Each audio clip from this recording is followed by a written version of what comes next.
Welcome to the Talented Learning Show podcast series, episode 41, with independent learning tech analyst John Lay. Today I interview Rob Moe, president and CEO of Sphere One Cooperative, about their sophisticated multi-supplier, multi-distributor Sphere One University. You can find more of our content at talentedlearning.com. Welcome back, listeners, to the Talented Learning Show podcast series. On this series, I'm fortunate to interview the world's leading experts in extended enterprise learning technology from both the vendor and the practitioner standpoints. From the practitioner expert standpoint, I have Rob Moe, who is the president and CEO of Sphere One. Sphere One is a unique trade-based organization that brings together lots of different types of members from both the supplier side and the distributor side of the construction and tool network.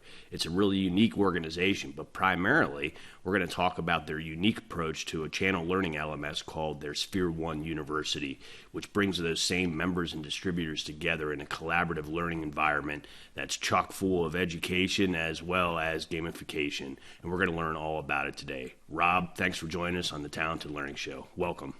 Appreciate it. Thanks for having me myself. I appreciate you. All right. Well, Rob, as you know, is president and CEO of Sphere One. And this is one of the audience. This is one of the largest in North America, but one of the most successful and unique deployments of channel and learning technology to the overall benefit of an organization. And so at Talented Learning, we talk a lot about organizations, maybe one of your members or one of your suppliers, for example, that would open up their own university and try to train their extended audiences or customers or distributors.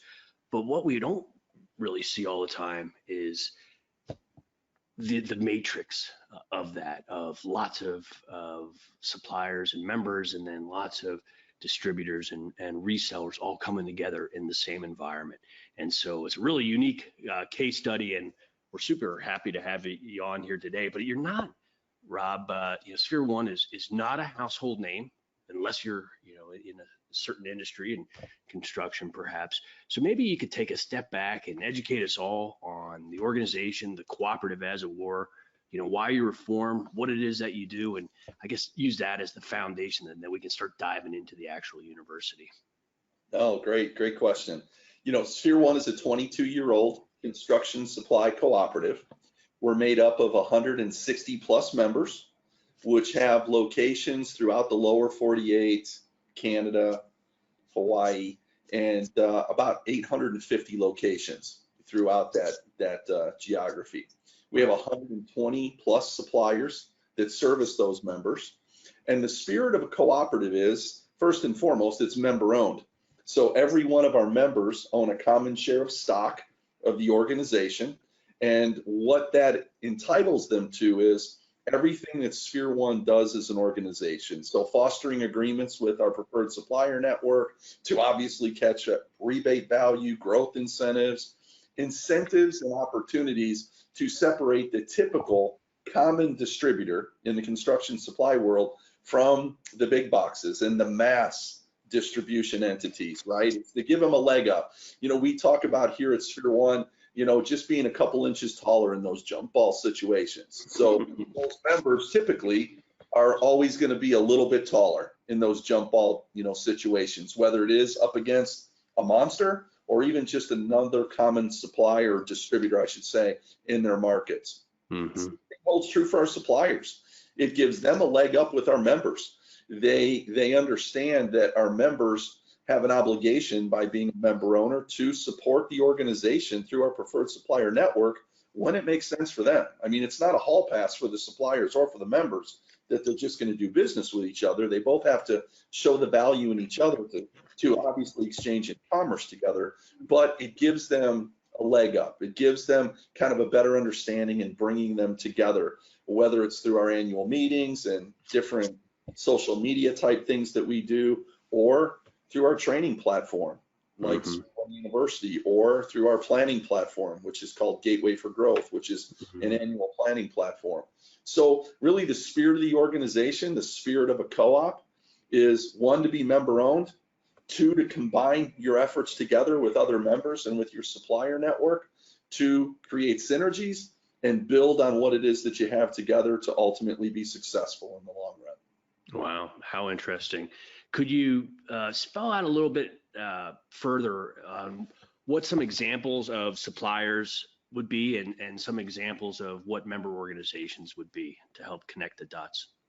So our typical supplier network is anybody that is in the tool and fastener world, power tools, hand tools, threaded fasteners, anchoring products, safety, and everything on safety from PPE, which is obviously somebody, people are certainly understand the value of PPE right now with everything that's taken place over the last year, but also in the elements of safety that pertain to fall protection. All right. Anything that is germane to the construction types and trades that are out there, electrical, mechanical, concrete and restoration, road and bridge, I mean, you name it, housing, anything that a contractor needs, our distributors provide, and our suppliers provide those products to them. In the power tool, for instance, we have Makita, we have Milwaukee, we have DeWalt. Those are our three power tool providers. So the monsters in the industry, right? Mm-hmm. All of those have offshoots of their companies. DeWalt really goes to market with more than power tools. It's all the accessories, the anchoring products. It's, storage units, you name it. Milwaukee, power tools and accessories. Now they're into safety. Now they have a whole concrete footprint. Makita, everything from power tools and accessories to all the different things that they do. And those are just to name a few, right? Because one of the things that's taken place in the industry over the last really dozen or so years is consolidation with expansion, right? So these bigger suppliers are finding other things to be able to bring to a typical distributor that might be outside the normal scope of what that distributor might have typically looked for from that supplier. And our distributors, Sphere One is made up really of four verticals. You have the air fastening vertical, which is everything that's wood to wood, pallets, furniture, housing, things like that.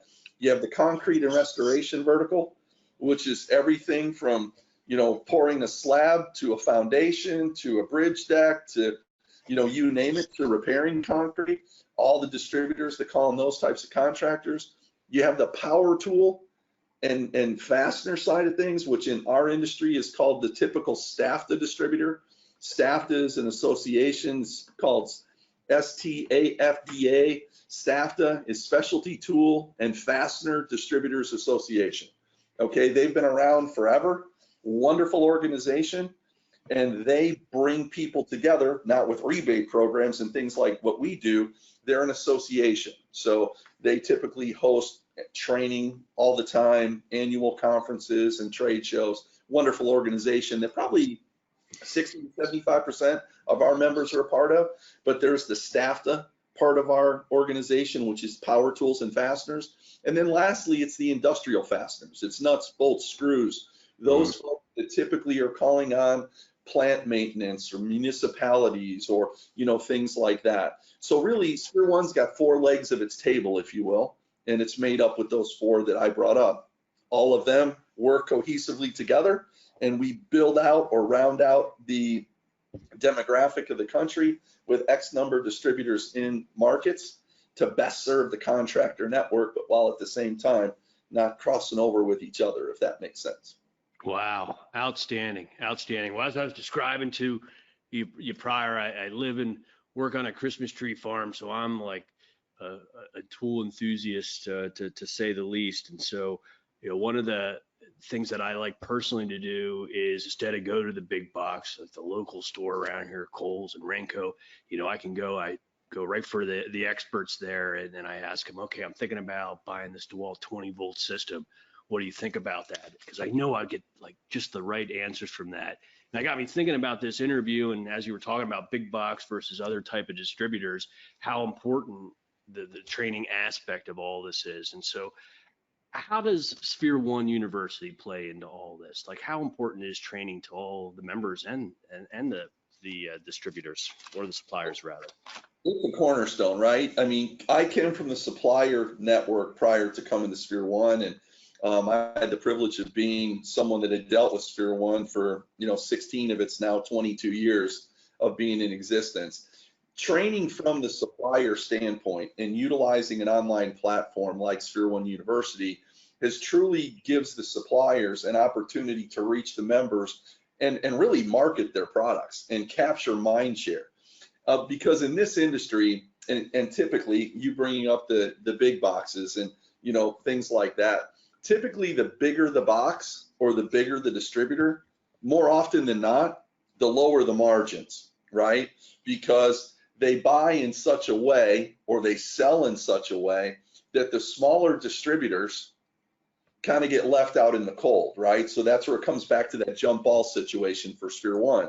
But for the suppliers, our university gives them an opportunity to train our members on what's important, not only on the features and benefits, but also on the soft skills of their products and how to go to market with those that you're never going to get in Home Depot. All right, you're going to go and pick off a power tool off the shelf because the price is attractive. It's a hammer drill, you can see its capacity, you can see what it does. But a Sphere One distributor salesperson, counter person, somebody that is there, they're going to walk people through the nuances of not just that hammer drill, but the accessories that fit into that hammer drill. What works into the working end of the tool? They're going to be asking that contractor, well, what are you using the hammer drill for? Well, I'm going to be setting anchors. I'm going to be drilling holes to put anchors in. Really? Because I sell anchors too. Oh, and you're going to use those anchors overhead? Well, I have the ladders to help you get up to do that. And now, because things have changed, if you're up above 6 feet, you have to be tied off, and I have fall protection. I have everything.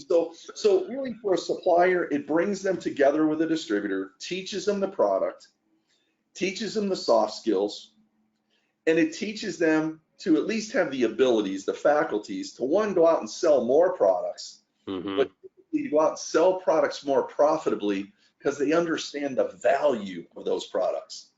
And the members run to that opportunity. We ask them to run to that opportunity because, again, it creates that synergy, but it creates mind share more than anything else, that they're in it together, that the supplier is there to support them, and them in their efforts of buying more products from the suppliers are supporting them as well. So it goes, that conduit runs both directions, if that makes sense. How interesting. So if there's 160 members and they're in the 750 or 850 locations, there's a lot of folks. And with 120 suppliers, and as you were talking about Makita and Milwaukee and DeWalt and all their different product lines, it seems like there could be a boatload of content. What's the connection between how do learners know what to take? So we have what's called, and our partner in Sphere One University is a company called Blue Volt. They're exceptional at what they do. We've been with them since the very beginning. They've helped us build what they tell us is one of the largest online universities in North America. We're very proud of that, but we wouldn't be there without them, right? So what our members can do is Blue Volt has helped us build out what's called training tracks. So a member can go in and can decide what content they want their salespeople, counter people, office people, purchasing to take. And they can kind of lay out their course of action, if you will, to kind of help them on their path.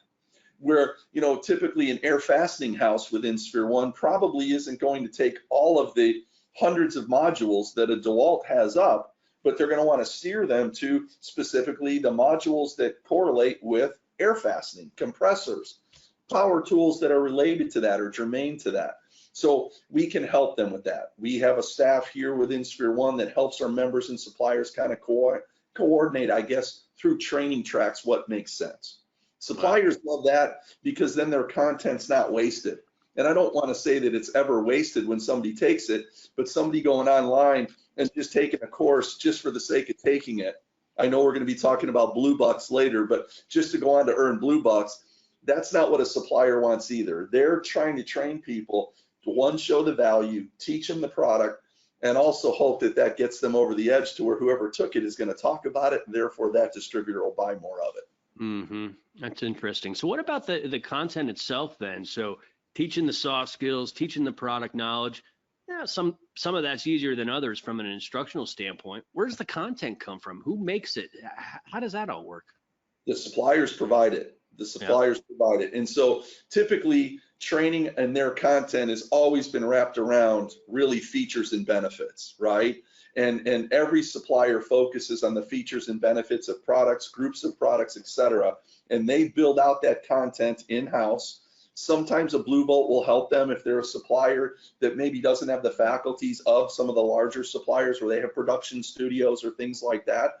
But it can be content that could be anything from a PowerPoint with a Q&A section that comes after to now it's video content. So many suppliers now are providing video content, and usually the modules, they could be as short as 5 minutes long, they could be up as 30 minutes long. Some are even built into what they would call series to kind of help take people through the various steps. But all that content comes from the suppliers. A lot of times it could be recommendations from like folks in our membership or just the distribution overall that are going to suppliers and saying, hey, could you produce something on this that goes with, again, a particular product category, a specific product, et cetera. Mm-hmm. Mm-hmm. And so once they have that content, they're probably using that in a variety of sources, maybe even with their own employees and service people, and then they're also providing it inside of your environment. How does the content go from them into your ecosystem? How does that do you guys do that for them? Does Blue Volt or? Blue Volt handles all that with the suppliers. So if it's an existing supplier for Sphere One, their training teams as a supplier are in communication with Blue Volt. All right. So someone like the big three, if you will, when you talk about a DeWalt, a Makita, or Milwaukee, those three provide more content than anybody, right? As you can imagine, all the power tools and accessories and the things germane to their businesses, they provide literally hundreds of modules. Our university overall has north of 1,000 modules in place. Wow. And figure the learners, we call them learners, that are taking that content is, somewhere in the 1,500 to 2,000 active learners, where we have almost 4,000 that are registered with logins and passwords throughout our training system. But active learners, specific learners, probably 1,500 to 2,000 in any given month. Mm-hmm. But what you've got is they're providing that content directly to Blue Volt. Blue Volt onboards that and then throws it in the Sphere One buckets. And then on our website, we challenge our members to look through that. We have all the new content that comes up first. Again, we kind of put things in buckets as it makes sense to the different types of learners that we have or different types of organizations, but it's all provided to Blue Volt from the supplier on behalf of Sphere One. Mm-hmm. What about from a competitive standpoint from the different member organizations? I would think that sometimes they might be competitors head to head, but they're still on the same training university or the same university. Is that something that you had to think about or deal with, or is that not a problem? Curious. Not a problem at all. And I think that's one of the cool things that Blue Volt has in place as well. So you've got bigger suppliers, or some of our suppliers, or many of them are common to other organizations like a Sphere One. There's another co-op out there called Evergreen, wonderful co-op, do a great job out of Texas. You've got buying groups like the Net Plus Alliance or AD. Those folks all have their own training programs as well. And Blue Volt, if I'm not mistaken, is a part of all those, where they might have an in-person aspect and then a virtual aspect. So if a supplier was a part of Sphere One, their content through Sphere One could be shared on behalf of those other organizations that all have Blue Volt as their provider for their online training. And same thing goes into effect with, if it's in place with another organization, they can share it. And Blue Volt works out the dynamics of cost with the suppliers, but it actually makes things very simple. And while our members and those common suppliers compete with each other, which makes us kind of competitors to those groups I brought up, it's really about the dynamics of what takes place in the industry, right? All those groups do a great job, just like we do, by providing their members an advantage. It's up to the members and the suppliers to take advantage of what they're provided, right? It is what they you're leading folks to water, right? You can't force them to drink it. We do a really good job of showing the value of our university, so our members use the heck out of it, which I think gives them a tremendous advantage over whoever they would run up with in competing. Yeah, what a unique story. The multi-organization dynamics of this is great. So you're talking about how they see the unique value. How do you measure the unique value? Like, how do you know when it's working and when it's not? Like, what are the kind of metrics that you track that you worry about? What we do every year, and we provide this report card to our members and suppliers, shows the value of being a part of Sphere One University, and then not taking advantage of it from both the member and supplier's perspective. So we have internal software that takes everything based on those suppliers that support the university by providing content, put that up against and with the members whose employees took advantage of that content. And we've been doing this for the last 4 years. We just finished it for 2020. And even with COVID, those members who used content that was on the university provided by suppliers that provided that content on the university grew north of 11% last year together. That was the worst year, as you can imagine, that we've had. Typically, that growth plane is north of 15 to 18%, those members using content from suppliers that provide it. For those suppliers, and it's not a perfect world, not every supplier provides their organization content for the university, and I'd love to say that every member uses that platform to its full potential, but they don't.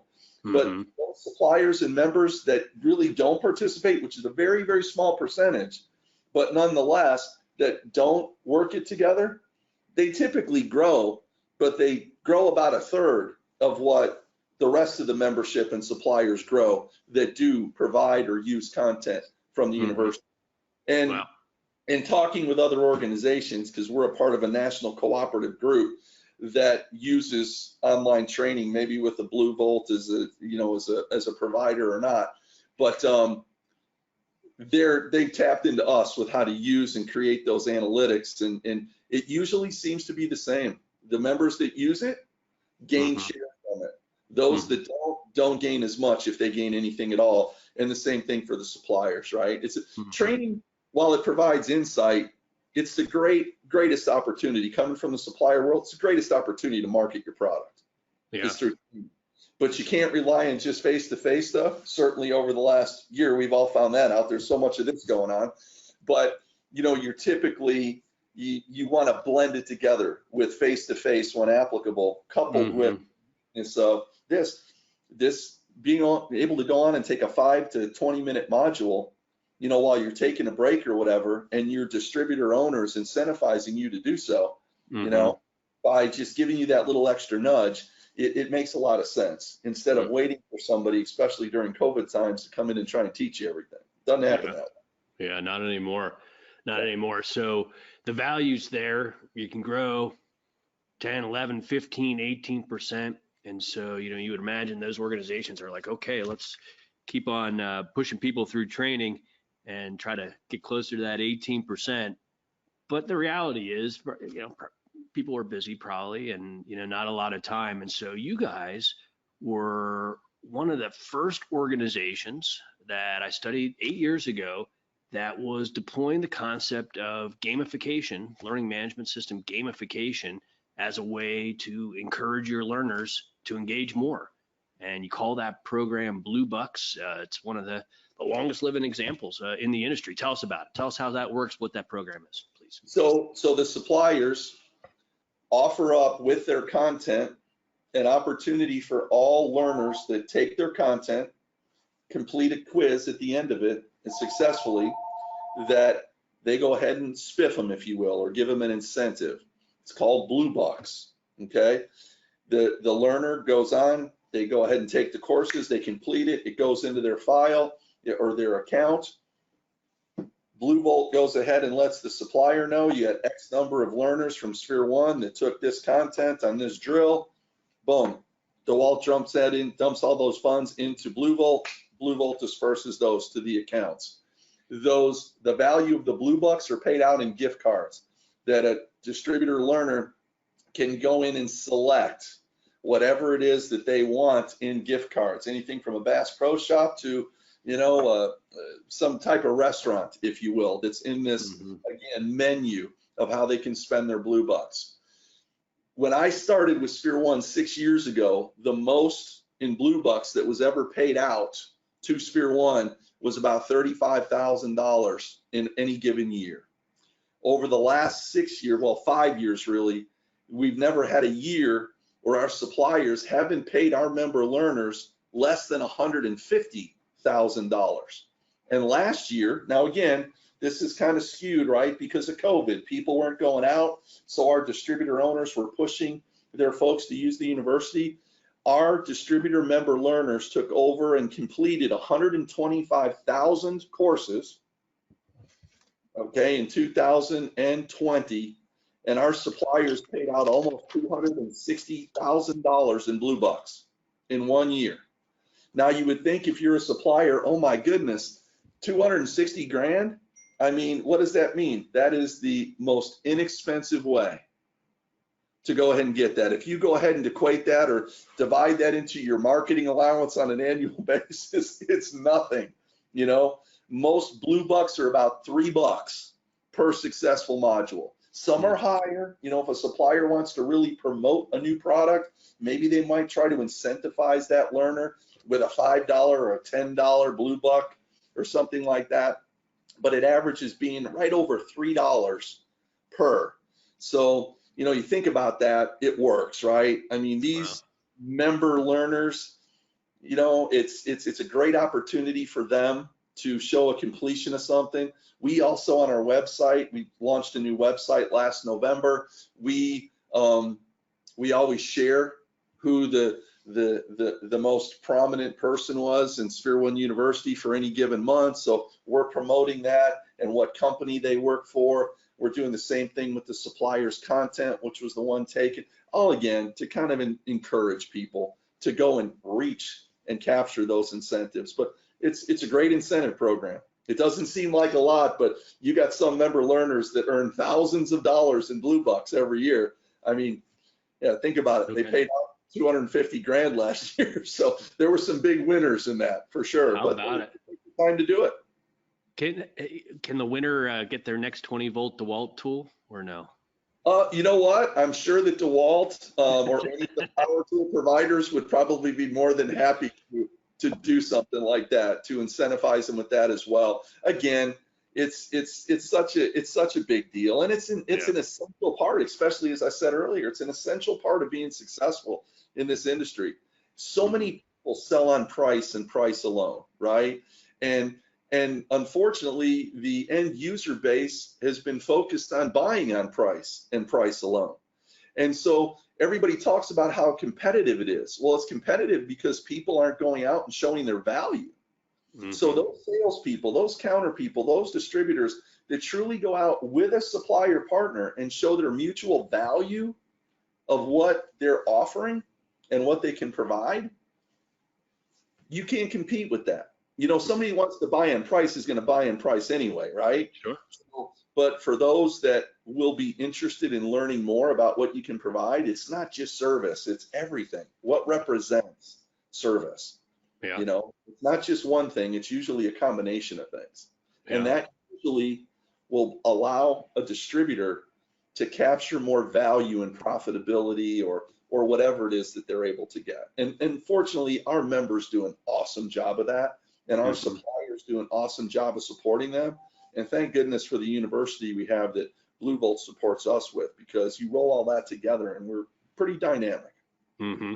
Well, somebody that's all the way down on the bottom of your extended enterprise food chain, it works for sure. I buy into it 100%. So you've been doing this your whole life, especially the last 5 years here. You've been running and thinking about the university. Lots of our listeners have parallel jobs. A lot of us are a few years behind you, quite frankly, and in your path.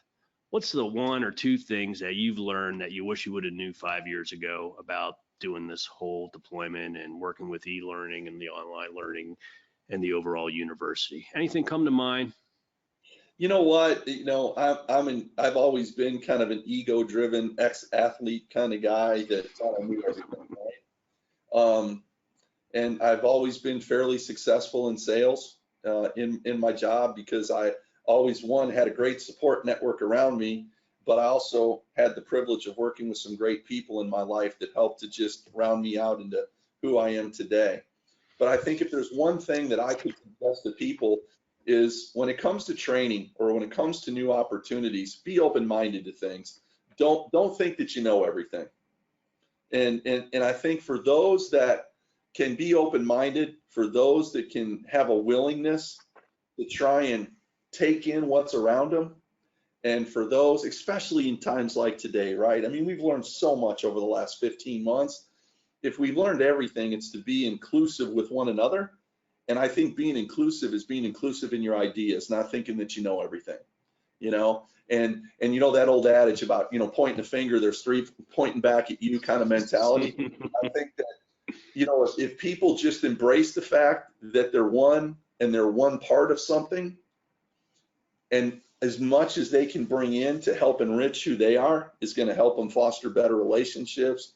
It's going to help them build on who they are as a professional in whatever it is that they do. And I think it's going to create a level of, you know, really something in this industry, for one, that people can embrace. So I would just say be open-minded, be inclusive to ideas, and not thinking that you know everything. Well, there you have it. Sage advice. Rob Moe, President and CEO of Sphere One and the Sphere One University. Thanks so much, Rob, for joining us here on the show and sharing your expertise and wisdom and strategy and how you make all this happen. As I started off today, this is one of the best case studies and examples of integrated supply and distributor and channel learning that I know of. And so I just couldn't be more thrilled here to learn more about it today. So thanks for sharing. Really appreciate it. Thank you. I appreciate you allowing me to be a part of this and for doing all that you're doing for our industry. Thanks. All right. Well, thanks, Rob. Listeners, thanks again for listening to another episode of the Talented Learning Show podcast series. We hope you enjoyed it, and you can come and see us on our next one here next month. You can find more of our free resources at talentedlearning.com. Thanks, everyone. Have a great day.